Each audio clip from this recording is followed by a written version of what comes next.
아직 신앙이 어리고 하나님을 잘 알지 못할 수 있는데 우리가 기도하여 이들을 잘 사랑으로 영육하고 말씀으로 키우면 이들이 정말 멋진 믿음의 교회의 또 주역으로 다음 세대로 준비될 줄 믿습니다. 아멘. 우리 하나님께서 창세기를 통하여 창조의 역사를 펼치셨습니다. 그리고 지금은 한 족장, 즉 아브라함에게 그 모든 시선이 지금 맞춰지고 있습니다. 창세기 12장이 지금 펼쳐졌을 때에 보면 하나님께서 그를 찾아와 주시죠. 영광의 하나님께서 그를 만나 주십니다. 그리고 나서 그의 인생이 완전히 180도로 바뀝니다.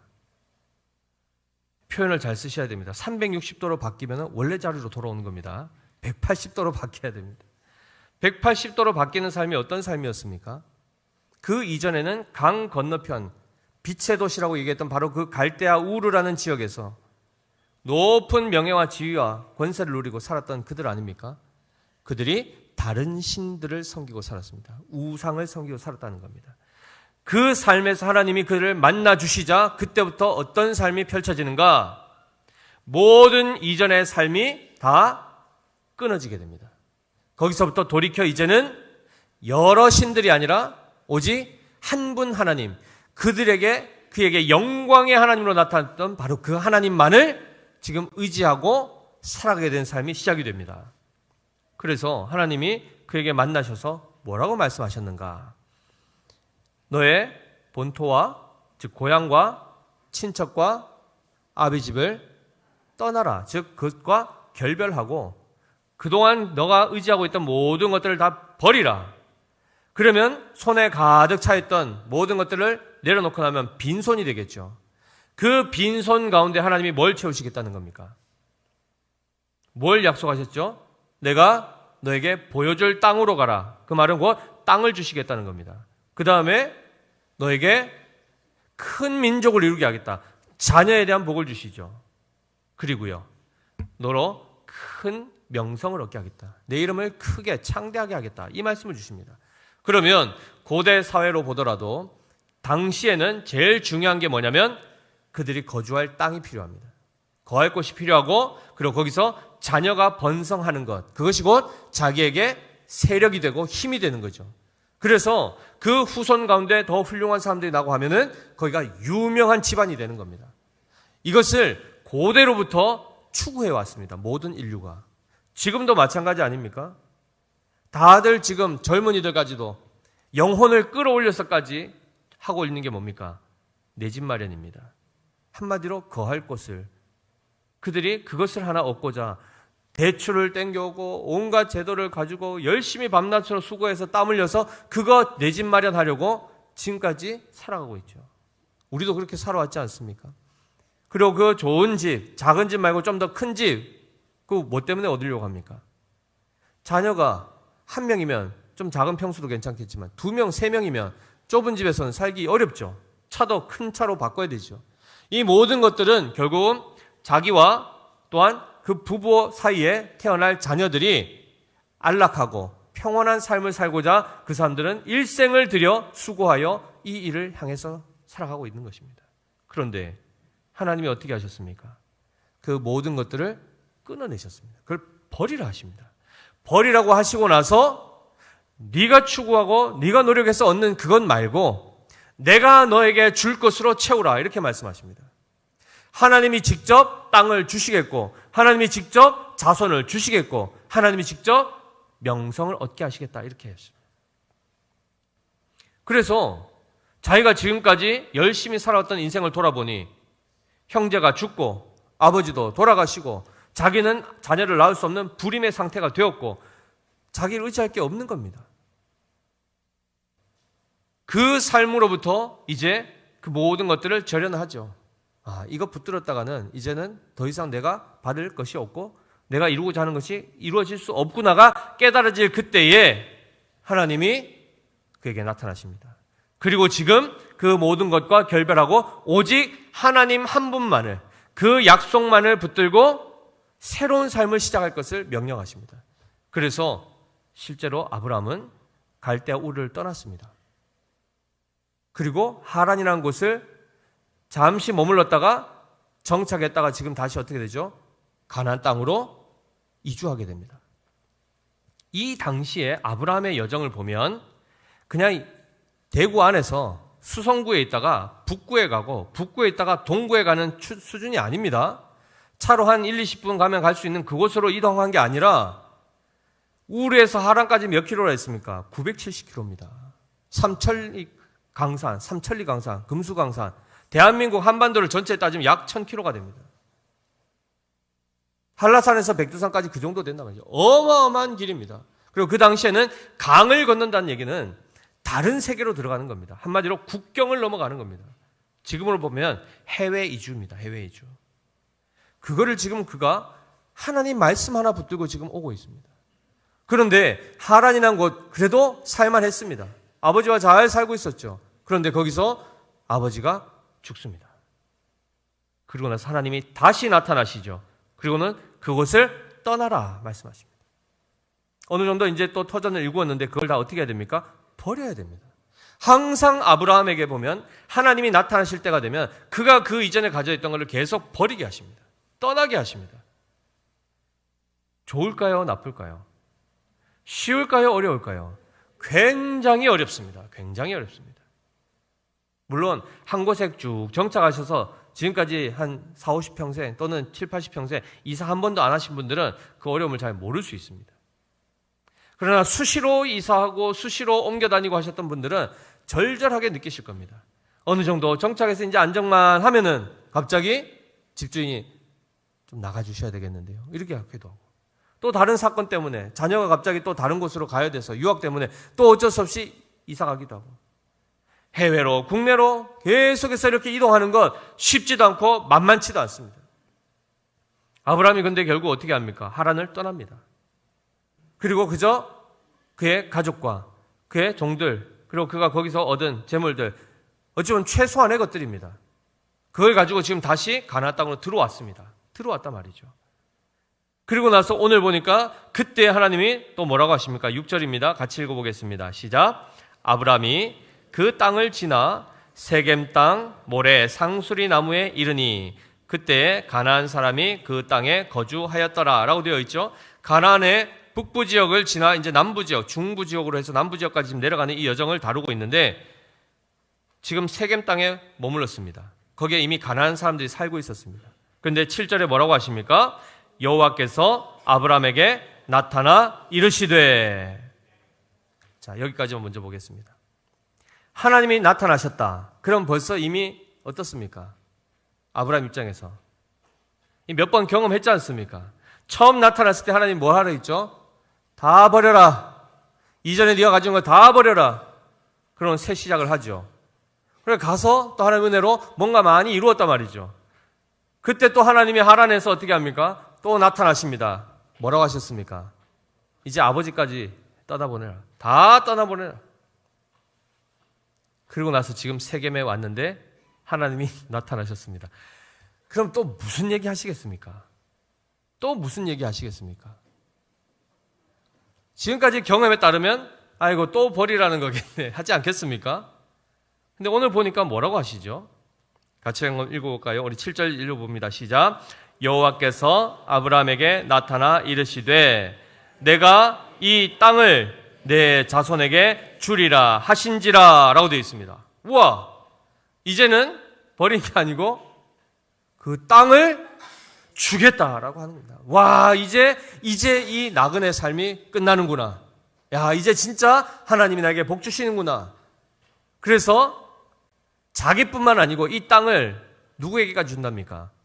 자손들에게까지. 그러니까 대대손손 이 땅은 네 것이 될 것이다. 이렇게 하셨단 말이죠. 그러니 아브라함 마음에 어떤 마음이 들겠습니까?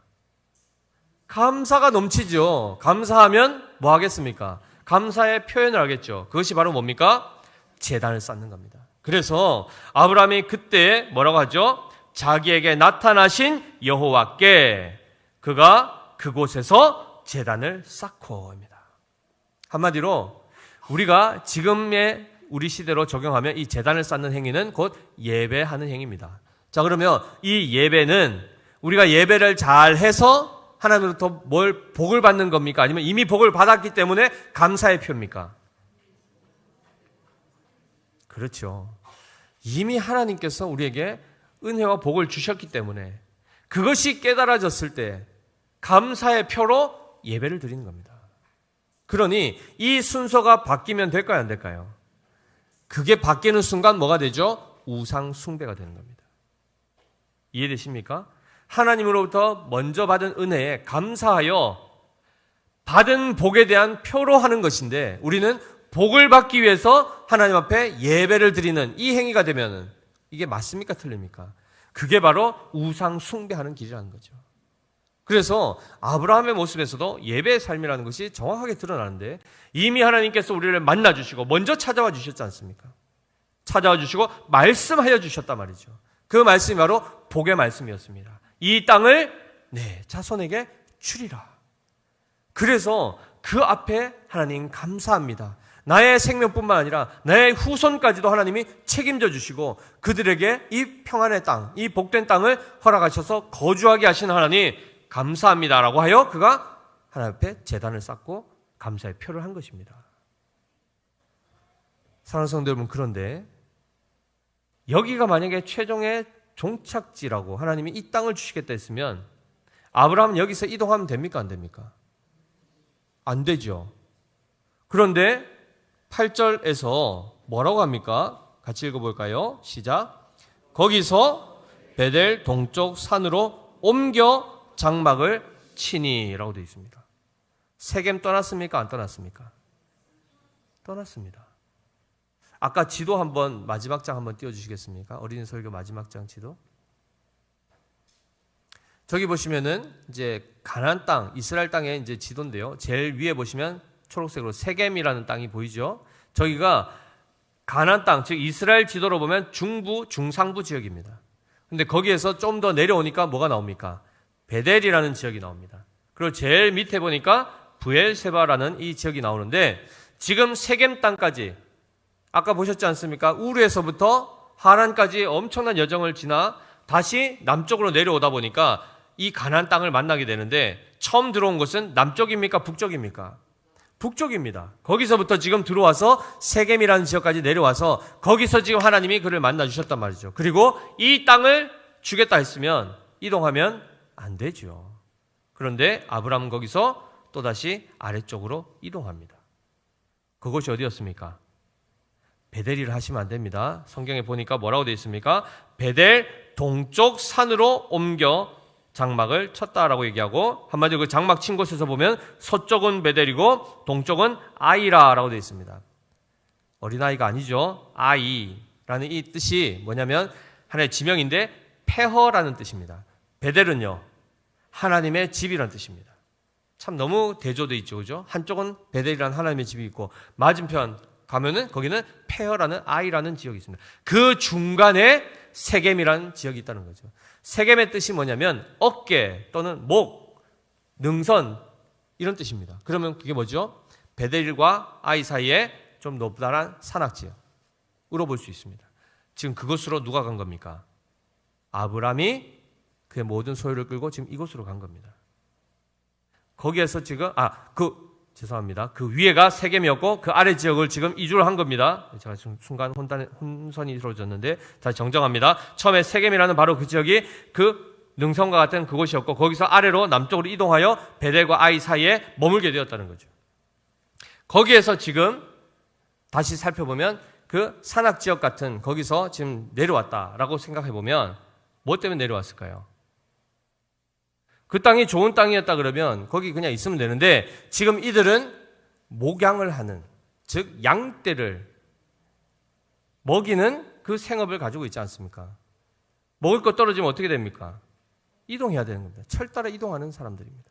그래서 지금 남쪽으로 지금 이동을 했죠. 근데 거기서 어떻게 됐죠? 베델에서 베델과 베델 동쪽 산으로 옮겨서 장막을 쳤는데 거기서 아브라함이 어떻게 합니까? 그가 그곳에서 여호와께 제단을 쌓고 여호와의 이름을 불렀다라고 되어 있습니다. 이사할 때마다 지금 뭐 하고 있는 겁니까? 목사님 청해가지고 이사 감사 예배 드리고 있죠. 그렇죠? 이사할 때마다. 그런데 잘 보십시오. 여기선 추가된 게 있습니다. 여호와의 이름을 불렀더라. 하나님을 찬양했다는 것입니다. 그럼 잘 보십시오. 지금 원래 주시려고 했던 땅에서부터 지금 멀어져 가고 있는데 아브라함은 뭐 하고 있죠? 예배 드리고 있습니다. 그러면 그 땅에서 벗어난 것이 아브라함의 불순종 때문에 일어난 것입니까? 뭔가 좀 아닌 게 보이죠. 원래 같으면 아브라함이 정말 믿음이 있었으면 그 땅에서 그냥 살면 되는데, 그렇죠? 근데 자꾸 이동하다 말이죠. 이게 아브라함으로부터 주어진 것인가? 그의 불신앙 때문에 그렇게 자기가 자꾸 떠돌아다니는 것인가? 아니면 다른 차원의 것인가를 살펴보셔야 됩니다. 잘 기억해 보십시오. 갈대아 우르에서 하란까지 누가 인도하셨습니까? 하란에서 가나안까지 누가 인도하셨습니까? 가나안에서 세겜까지 누가 하시죠? 하나님이. 그러면은 세겜에서 베델 동편까지는 누가 인도하십니까? 하나님이 하시는 겁니다. 그럼 잘 보십시오. 아브라함의 믿음이 좋을 때 나쁠 때 아브라함은 좋으면은 머물고 아브라함은 믿음이 떨어지면 또 딴 데로 이사하는구나. 이 차원이 아니라는 것입니다. 성경은. 분명히 그 땅, 세겜 땅을 중심으로 해서 가나안 땅 전체를 하나님이 아브라함과 그의 후손들에게 주실 것입니다. 장차 이루어질 겁니다. 400년이 지난 이후에 여호수아 시대에 다 이것은 성취가 됩니다. 근데 중요한 것은 지금 하나님은 그러면 왜 계속해서 그냥 거기에 딱 정착하고 적응해가지고 살게 하시면 되지 왜 계속 그를 끌고 내려가실까요? 왜 이렇게 하실까요? 5년마다 이사해 보셨습니까? 2년마다 한번 이사해 보셨습니까? 원하십니까? 그런 삶? 2년마다 이사하는 거 보통 일이 아닙니다. 제가 그걸 어떻게 할까요? 제가 그래 살아왔거든요. 제가 한번 적어봤는데 16번 이사를 했더라고요. 지금까지 살아왔다. 45년, 46년 이제 들어가는 인생에 개인적인 사적인 이야기지만 짧게 넘어가겠습니다. 영주에서 태어나서 풍기에서 살고 거기서 중고등학교 경주에서 살고 왜 이렇게 많이 이동했을까요? 아버지가 공무원이십니다. 자꾸 정근을 가지고 이렇게 해서 지금 오늘 인사하셨죠? 저 뒤에 계십니다. 산 증인이십니다. 영주에서 살고 풍계에서 살고 경주로 이사 갔다가 대학교는 울산으로 갔다가 군대는 대구로 왔다가 그렇게 20대 초반까지 지냈다가 거기서 복학하지 아니하고 그때 당시에 부모님 또 의정부로 이사를 가셨습니다.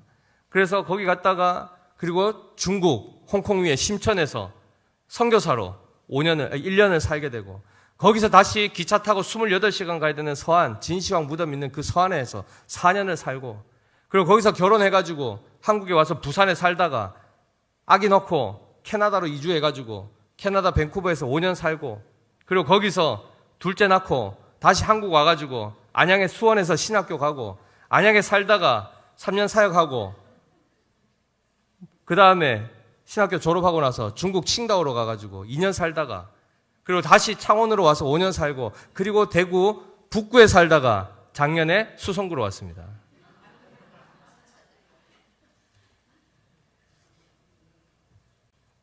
제가 원해서 그렇게 했을까요? 이것 때문에 저희 큰아들은 초등학교 6학년 동안 초등학교를 6군데를 나옵니다.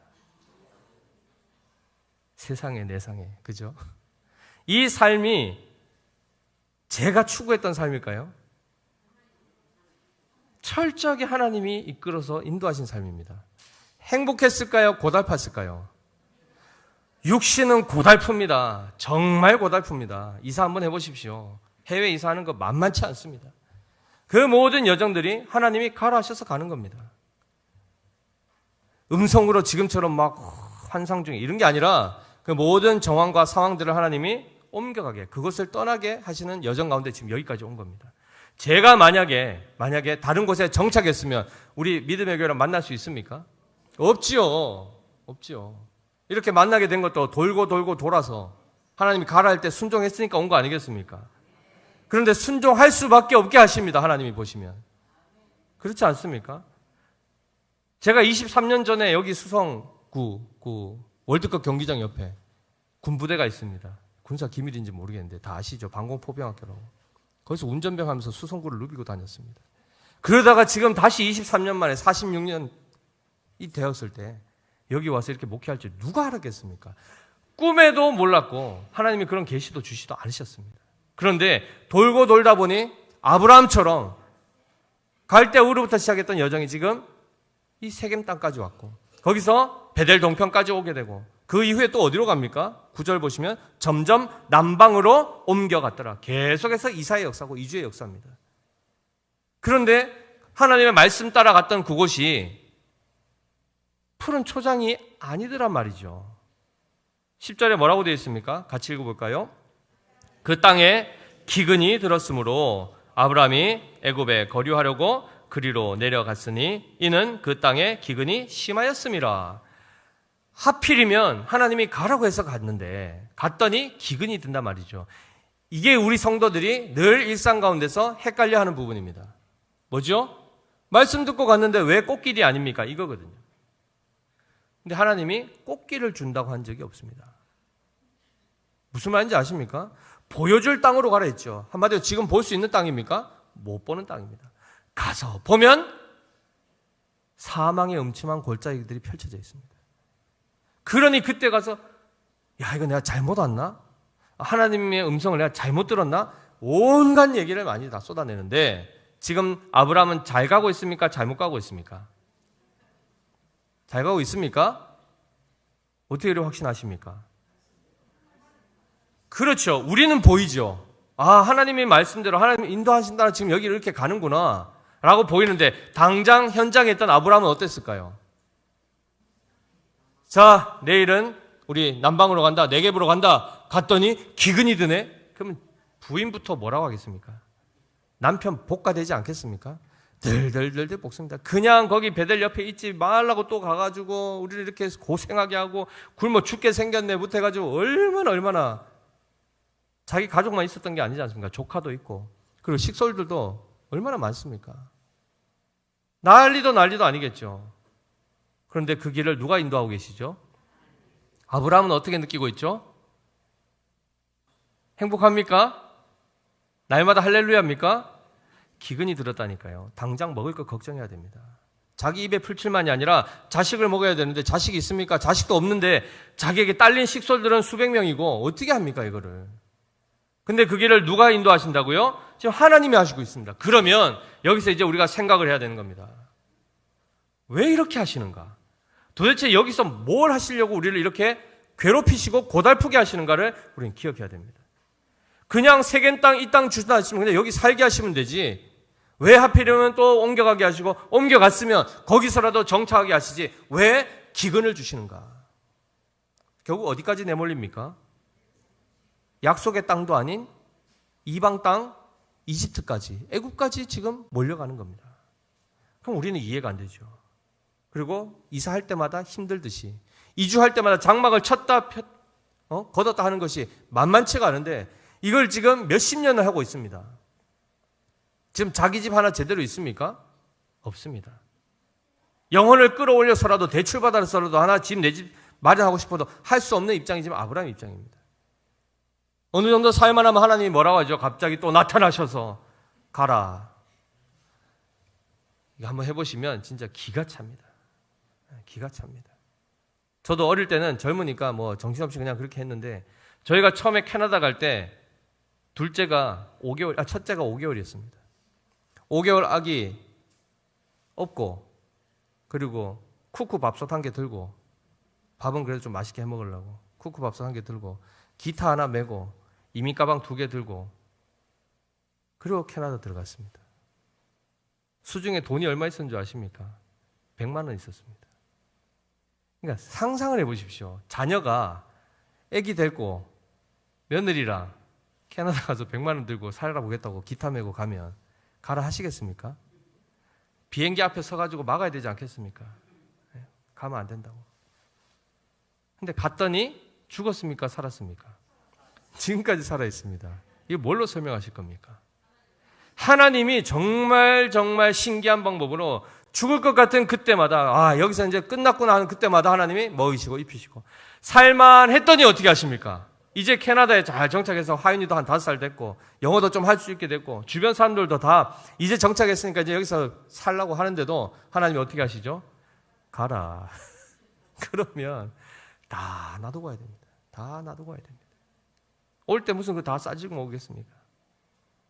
이 삶이 굉장히 고달픈 삶이란 말이죠.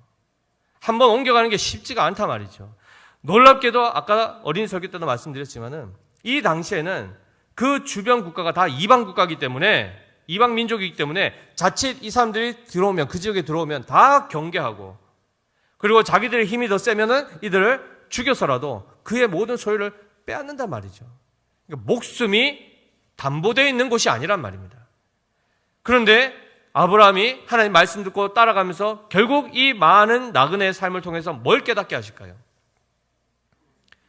죽음이 그들을 삼킬 수가 없는 것을 깨닫는 겁니다. 이해되십니까? 주변에 있는 사람들이 나를 함부로 할 수 없구나. 충분히 그 사람들의 손에 의해서 내가 손해보고 빼앗기고 죽음까지도, 목숨까지도 내놓아야 될 그 상황에서 목숨이 지켜지고 있는 것을 보게 되고, 세겜을 지나 베델의 동편에까지 왔을 때도 그들은 생존했고, 그 다음에 거기서부터 또 다시 남방으로 이동할 때도 그들은 생존합니다. 근데 덜컥 뭐가 걸립니까? 자연재해가 걸립니다. 기근을 어떻게 피하겠습니까? 아무리 자기가 수고한들 바짝 말라버린 그 땅에 뭘 심겠으며, 사람이 아무리 노력한다 해도 그 문제를 극복할 수 있습니까? 없는 그때에 하나님이 또 어떻게 하십니까? 기근에서부터 벗어나게 하시고 또다시 생존하게 하신다는 말이죠. 한마디로 왜 이방 땅에서부터 우상 숭배하던 곳에서 가나안 땅으로 보내주셨는데 왜 믿음이 없어서 다시 이집트 그 바로가 다스리는, 왜 그 우상의 나라로 왜 갔느냐? 아브라함 믿음이 여기서 무너졌구나가 아니라, 그 이야기를 하는 것이 아니라 하나님이 그때마다 정말 사망의 음침한 골짜기를 지나가게 하시는데 거기서 죽지 않고 보존됨을 그가 깨닫게 된다는 겁니다. 그러면 그 여정을 지나간 사람은 뭘 알게 되냐면, 결론적으로 그 전에 그가 두려워했던 것들을 이제는 두려워하지 않게 됩니다. 이전의 삶은 뭐였습니까? 이전의 삶. 처음에 하나님이 나타나셔서 과거를 다 청산하라 했을 때는 그가 의지하고 있던 것들을 내려놓게 하셨다면, 그 다음 여정에서는 하나님이 그가 두려워하고 있는 것들을 두려워하지 않게 하시는 길로 인도하신다는 것입니다. 나중에 기근을 한번 맛보고 나면 거기서 다 끝났다라고 싶을 그때에 또 다른 길이 열려서 생존하게 되면 더 이상 그 재정에 대해서도 자유케 됩니다. 제가 캐나다에서 살 때 월 1,000불 가지고 살았습니다. 1,000불. 한국 돈으로 100만 원입니다. 참 말씀드렸죠. 100만 원 가지고 갔는데 그게 뭐 계속 있습니까? 조금만 지나서 뭐 이거 사먹고 저거 사, 한두 달이면, 한 달이면 끝납니다. 한 달이면. 가서 집이 있었습니까? 처남이 살고 있었는데 그 밑에 지하 베이스먼트에 같이 한 방에 껴가지고 2, 3개월 살았습니다. 그동안에는 저희 부모님이 100만 원씩 둘째 딸, 셋째 딸 보내주셨습니다. 그리고 나서 셋째 딸이 지났을 때 연락이 오셨어요. 안 나타나시던 하나님이 나타나시면 뭐 하신다고요? 고난이 찾아오죠. 더 지원을 못할 것 같다. 알겠습니다. 끊었죠. 저희는 그때 무슨 생각했냐면, 처음에 6개월 무비자로 갈 수 있기 때문에 가서 뭐 안 되면, 정착이 안 되면 또 오면 되지 하고 간 겁니다. 그래서 3개월이 지났죠. 어떻게 할지 고민한 중에 하나님이 희한하게, 신기하게, 정말 신묘막중하심으로 연결하셔서 한인타운에 한국인 마트에서 파트타임으로 일을 할 수 있게 길이 열렸습니다. 그때 처음 딱 일을 했을 때 얼마 번 줄 아십니까? 1,000불 벌었습니다. 딱 100만 원. 딱 한 달 살 수 있는 그거를 희한하게 그 길로 인도해서 갑자기 거기서 일을 하게 하시는 겁니다. 그래서 4월, 5월, 6월을 지나가는 겁니다. 그리고 거기서 몇 년을 살았다고요? 4년 반, 거의 5년을 살았습니다. 주변 분들이 뭐라고 하신지 아십니까? 캐나다 분들이. 거기는 해마다 세금 신고를 해야 되거든요. 할아버지가 이렇게 회계사 할아버지가 막 입력하다가 1년 수입을 딱 보는데 10,000 몇천 불밖에 안 되는 겁니다. 캐나다에서는 절대 살 수 없는 극빈층인데 아기를 안고 이렇게 세금 신고하러 가놓으니까 뭐라고 합니까? 너 이거 가지고 진짜 1년 산 거 맞니? 이거 가지고 어떻게 살았니? 굉장히 불쌍해 보시더라고요. 근데 그때도 통통했습니다. 기적이죠. 이거 어떻게 설명해야 될지 모르겠습니다. 살이 찌는 체질인지 모르겠지만 누가 봐도 굶어 죽어야 돼. 그 자리에서 캐나다에서 4년 반을 살았다는 거잖아요. 기적 아닙니까? 누가 하신 것입니까? 하나님이 정말 먹이시고 입히시고 기르신 다음에 아까 말씀드렸죠? 살만하니까 옮기십니다. 그러나 그 과정들을 통해서 뭘 깨닫게 하시는가? 하나님이 가게 하시면 살게 하실 뿐만 아니라 거기서 하나님을 더 깊이 체험하게 하시는구나. 믿음의 고백을 담아내시는구나. 이거를 배우는 겁니다. 아멘이시죠? 그래서 지금 여기까지 온 것입니다. 그러면 저에게만 그렇게 하나님이 나타나셨을까요? 아브라함에게 나타나셨던 그 하나님께서 지금 이 자리에 계신 모든 성도님들께 동일하게 나타나셨다는 겁니다. 아멘이시죠? 그런데 잘 기억해 보십시오. 그러면 이제 지금 제가 있는 이 자리가 영원한 자리일까요? 23년 동안 철없이 살다가 23년부터 중국부터 해서 이 해외 선교부터 해서 여기까지 왔는데 지금부터 한 23, 4년 있으면 저 은퇴해야 됩니다. 그럼 그 다음에는 어디로 갈까요? 어디로 갈까요? 알 수가 없죠. 알 수가 없지만 두려움이 있습니까? 없습니까? 제게는 요만큼도 없습니다. 왜죠? 여기까지 인도하신 하나님께서 그 다음은 인도 안 하시겠습니까? 노후에 여기저기 이 집 저 집 막 이렇게 떠돌아다니는 게 비참해 보이십니까? 사람들은 그렇게 평가할 수 있습니다. 안정되지 못하고 이 집 저 집 눈치 보면서. 그러나 그렇지 않습니다. 하나님이 함께 하시면 떠돌아다님도 감사하고 정착함도 감사하고 앉으나 서나 감사, 들어가고 나가나 감사합니다. 왜지요? 근원적으로 그의 복됨은 하나님의 함께 하심이시지 환경의 문제가 아니라는 것입니다. 아멘이십니까? 그래서 하나님이 저희 가정만 하더라도 옮겨서서 결국 어디로 오게 하셨습니까? 믿음의 교회. 야, 정말 저는 너무 놀랍지 않습니까? 믿음을 훈련시키고 믿음을 채우셔서 결국은 믿음의 교회에 오게 하십니다. 놀랍죠? 우리 또한 마찬가지 그렇게 믿음의 교회로 부름받아 이 자리에 계신 거 아닙니까? 어떤 분들은 인생 살다가 이 교회 저 교회 다니시다가 마지막에 여기 오신 분도 계시고, 그렇죠? 저 지역 살다 이 지역 살다가 이렇게 하다가 여기 오신 분도 계시고, 살다가 또 나갔던 분도 계시고. 그러나 잘 기억하십시오. 하나님이 우리의 믿음을 자라나게 하신다는 것입니다. 우리의 전 인생을 통해서 우리로 하나님을 신뢰하고 하나님만 의지하면서 두려움 없이 하나님의 영광을 위해 살아갈 수 있는 존재가 되게 하신다는 것이 바로 성경의 증언입니다. 아멘이시죠? 따라서 아브라함의 믿음을 이야기할 때, 야, 아브라함이 어떻게 이렇게 좋은 믿음을 가지고 있지? 야, 나는 상대적으로 그런 믿음이 없는데? 그때 위축되거나 그것 때문에 쪼그라드는 것을 목적으로 성경을 쓴 게 아닙니다. 아브라함의 면모를 살펴보시면 첫 아브라함의 그 시작이 무엇으로부터 시작합니까? 우상 숭배에서부터 시작했습니다. 그러니 우리에게도 소망이 있습니까? 없습니까? 있지요. 몇 대째가 문제가 아니라 신앙의 대수가 전혀 없는 불모지에서 처음으로 예수 믿는 사람도 아브라함 같은 믿음의 거장으로 세워지게 된다는 것이 성경의 약속입니다. 아멘이시죠? 신앙의 일대 한번 손들어 보십시오. 내가 처음 예수 믿었습니다. 우리 집안에서. 아멘. 손 내려 보십시오. 이분들이 다 영적 아브라함입니다. 굉장히 고달픕니다. 주변에서 얼마나 많은 사람들이 그 신앙을 무너뜨리기 위해서 얼마나 비아냥거리고 얼마나 조롱하는지, 그리고 번듯한 집 하나 없을 때 더 얼마나 비아냥거리겠습니까? 그러나 그들은 모르지요. 지금 이 삶이 얼마나 복된 삶인지.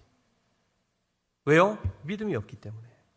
그러면 우리는 그들에 대해서 어떻게 반응해야 됩니까? 아이고, 저런 믿음도 없는 것들. 이렇게 하면 됩니까? 우리가 그 자리에 있었지 않습니까?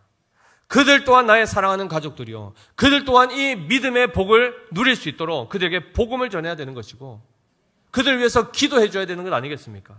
하나님이 바로 아브람을 그러한 존재로 사용하십니다. 그것이 바로 처음에 나왔던 이야기 아니겠습니까? 너를 축복하는 자에겐 내가 복을 내리고 너를 저주하는 자에겐 내가 저주하리니 땅의 모든 족속이 너로 말미암아 복을 얻을 것임이라.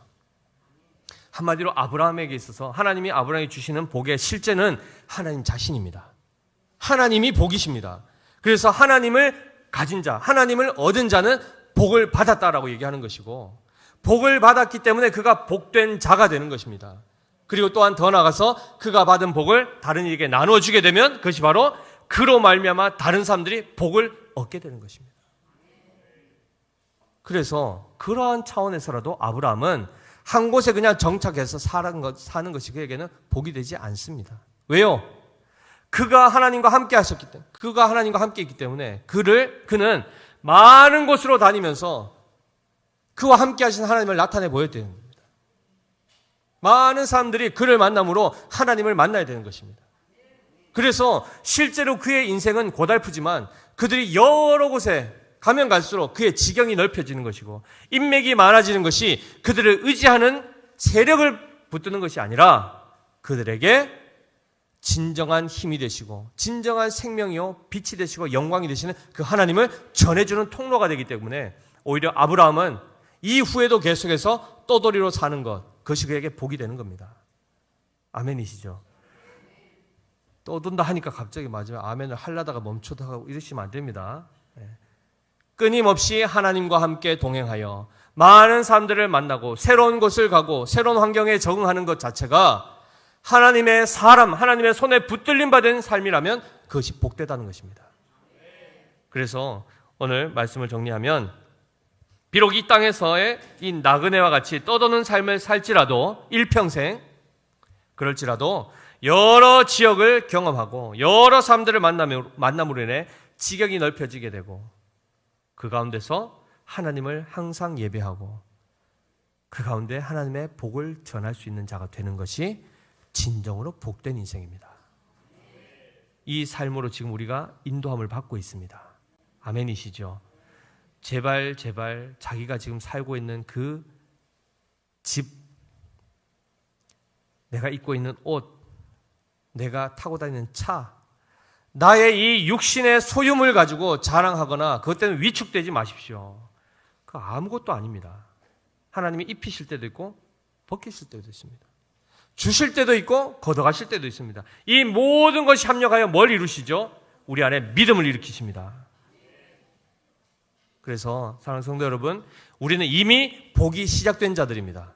이미 믿음이 시작되었고 지금 하나님이 믿음을 채워가시고 자라게 하시는 과정이 있습니다. 마지막에 차고 흔들어 넘치도록 채우실 것이고 완성하실 것입니다.